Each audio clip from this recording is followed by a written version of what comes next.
মসজিদ থেকে মন্দির, স্কুল থেকে হসপিটাল, তেল পাম্প থেকে বরফ কারখানা ইত্যাদি বাড়ি দোকান সহ সব ধরনের অবৈধ বসতি উচ্ছেদ অভিযান চালাচ্ছে সাতক্ষীরা সড়ক বিভাগ।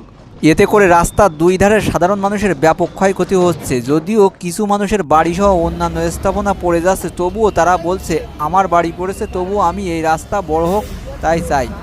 বর্তমানে রোডস অ্যান্ড হাইওয়ের যে উদ্যোগে আমাদের রোডের দুই পাশের অবৈধ স্থাপনা উচ্ছেদ করা হচ্ছে তাকে আমরা আসলে সাধুবাদ জানাই।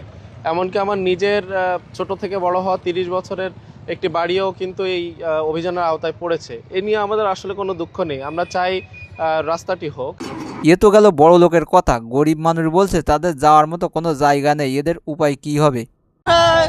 আপনারা জানেন না, আমাকে একটু ব্যবস্থা করে দেন। আর বন্ধুরা, তোমাদের এইসব ভিডিও যদি ভালো লেগে থাকে তাহলে আমার চ্যানেলটা সাবস্ক্রাইব করতে ভুলবে না। ভালো থাকো।